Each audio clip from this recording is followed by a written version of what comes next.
Halo minasan, balik lagi di channel Tao-chan, di mana kita akan membahas manga dan anime populer.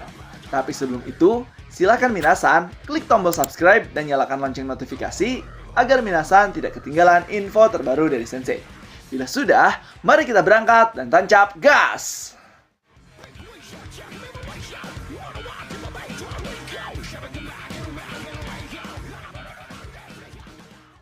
Oke minasan, pada video kali ini kita membahas terkait Full Raw manga Record of Ragnarok Dewa versus Dewa chapter keempat, yang mana hasil pertarungan ronde pertama antara Cucu Lain versus Dewara telah usai, yang mana hasilnya telah ditentukan, yaitu pemenang Cucu Lain dengan satu kali serangan saja yang membuat Dewara langsung mati seketika.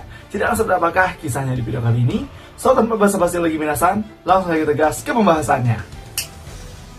Chapter dibuka dengan diperlihatkan setelah Cucu Lain menerima serangan bertubi-tubi dari Dewa Rahorakti yang membuat dirinya mulai babak belur. Kemudian kita diperlihatkan sekilas masa lalu milik Cucu Lain. Bahkan di sini dijelaskan oleh autor, legenda pahlawan Cucu Lain dan Dewi Perang Morrigan. Hal ini diceritakan dalam Hound of Ulster atau Siklus Ulster, yaitu kumpulan sejarah lisan populer. Ada beberapa versi dengan detail berbeda, sebanyak narator yang pernah menceritakan kisah-kisah tersebut. Dan kemudian di sini menjadi sebuah notat, Gaebul adalah senjata berupa tombak yang digunakan oleh Cucu Lain dalam Siklus Ulster. Dan Dewi Morrigan pun di sini menjadi salah satu saksi mata bagaimana kekuatan dari tombak Gaebul yang dimiliki oleh Cucu Lain. Kemudian narator melanjutkan lagi, tapi ada juga yang tahu tentang kebenarannya yang hanya diketahui oleh mereka yang ada di dalam mitos dan legenda itu. Dewi Morrigan dari mitologi Celtic. Setelah itu kita pun bisa melihat Dewi Morrigan yang mulai mengomentari Cucu Lain dan bahkan mengatakan, "Kekuatanmu bukan hanya itu saja kan, anjing?" Anjing yang dimaksud di sini mengacu pada nama Cucu Lain yang berarti Hound of Chulan atau anjing Chulan. Dan setelah itu Morrigan pun mengatakan, "Satu-satunya prajurit yang berhasil mengalahkanku. Iya kan, Cucu Lain, bagaimana ini? Kau tidak akan menyerah begitu saja, pasti kau akan membantainya." Setelah itu tiba-tiba saja Ra pun heran mengapa Cucu Lain masih bisa bertahan dari serangan bertubi-tubinya, yang bahkan dewa sekalipun tidak bisa bertahan dari serangan tersebut. Dia mengatakan, bagaimana bisa dia masih bisa berdiri seperti itu?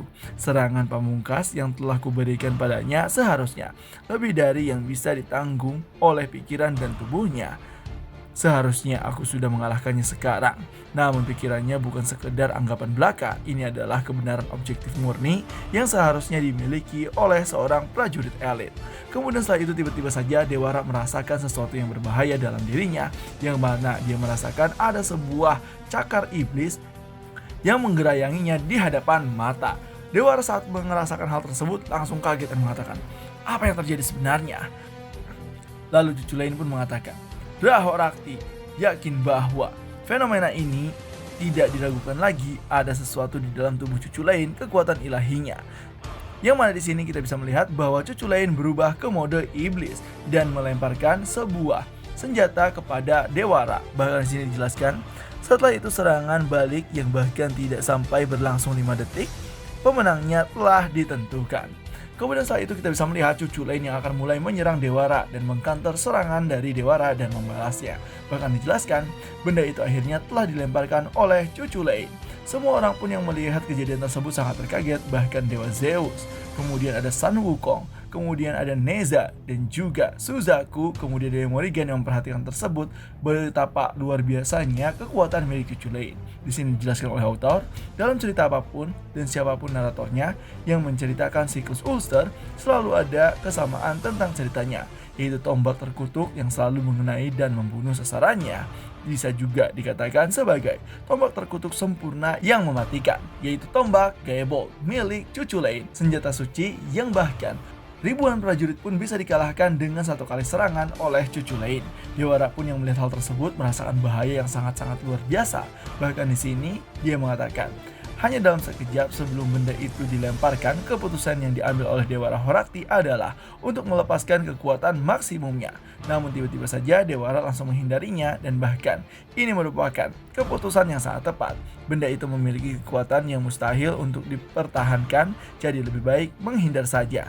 Ini adalah pilihan yang dibagi oleh orang yang kuat dan juga orang yang lemah. Namun tiba-tiba saja dari belakang nampak Dewara yang mulai tidak enak dan bahkan curiga dengan serangan milik cucu lain tersebut. Dan malah di sini author menjelaskan, tapi benda itulah yang seharusnya dihindari oleh Dewara, yaitu cucu lain melompat tanpa melihat. Berkat lemparan pertama benda itu yang begitu cepat, kini dia bersiap untuk melempar sekali lagi. Cucu lain pun melompat ke arah senjatanya dan akan menetap di senjatanya. Kemudian dari situ dijelaskan, yang kedua, benda itu tidak dilemparkannya, melainkan seperti yang dikatakan di kisah Ulster, tombak terkutuk yang selalu mengenai dan membunuh lawannya. Gaebold, arti dari namanya adalah tombak perut, yang mana di sini bisa juga diartikan sebagai tombak yang mengembang atau tombak yang menggelembung. Yang mana kita bisa melihat bahwa cucu lain nampaknya bergabung dengan tombaknya, dan tombaknya pun langsung mengenai kaki cucu lain dan langsung digelembungkan seperti sebuah balon dan akan menyerang Dewara. Dewara pun di sini yang kaget dengan apa yang dilakukan oleh cucu lain, mulai merasakan frustasi, dan bahkan di sini dijelaskan benda itu memiliki nama yang tidak berkaitan langsung dengan tombak tersebut, yaitu Gaebold. Dengan kata lain, menghancurkan senjatanya sendiri dan mengubah pecahan-pecahan kecil itu menjadi proyektil yang tak bisa dihindari.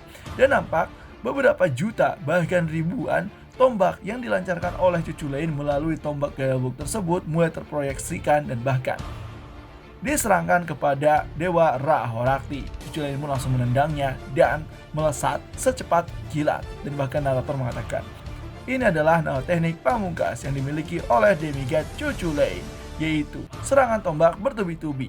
Pada saat itu juga Dewara mencoba menggunakan penghalang bintang api pelepasan total. Namun ternyata benda tersebut tidak berpengaruh sama sekali dan bahkan terus menyerang Dewara bertubi-tubi hingga bisa menusuk seluruh badannya. Dan bahkan dijelaskan, benda itu setelah dia dilemparkan tidak bisa dihindari atau dihalangi, yang membuat seluruh orang pun terkaget. Bahkan para selir Dewara langsung menangis karena Dewara mulai tertusuk oleh kekuatan tombak milik cucu lain. Dewa-dewa Yunani pun terkaget dengan kekuatan luar biasa cucu lain. Namun di sini San Wukong nampak tersenyum setelah memperhatikan tersebut, dan Dewi Morrigan pun langsung mengeluarkan senyuman sangat iblis dan bahkan sudah mengetahui siapa yang akan menjadi pemenangnya. Kemudian dijelaskan oleh narator dari versi kisah manapun dan siapapun naratornya yang menceritakan tentang siklus Ulster, selalu ada kesamaan tentang ceritanya. Bahkan tombak terkutuk itu selalu mengenai lawannya dan membunuh lawannya. Dan kali ini juga pertarungan ronde pertama berakhir, di mana di sini Dewara nampaknya terpanggang oleh kekuatan milik cucu lain. Dan wasit pun mengatakan sudah selesai ronde pertama. Pertarungan pertama cucu lain versus Ra Horakti, durasi 15 menit 13 detik. Teknik pamungkas Gaebold, pemenang cucu lain. Dan inilah kemenangan mutlak dari cucu lain yang bisa mengalahkan Dewara dalam satu kali serangan saja dan menggunakan tombak yang tidak bisa dikalahkan oleh siapapun. Nah, itulah dia minasan terkait pembahasan Fullra Manga Record of Ragnarok spin-off Dewa versus Dewa chapter keempat. Jadi gimana nih menurut minasan terkait pembahasan kali ini? Apakah make sense atau punya pendapat lain dan juga seru? Silahkan isi di kolom komentar ya. Dan jangan lupa like, comment, dan subscribe. So tetap saksikan di channel Tao-chan agar minasan tidak ketinggalan informasi terbaru dari Sensei. Sekian dari Sensei, and bye-bye.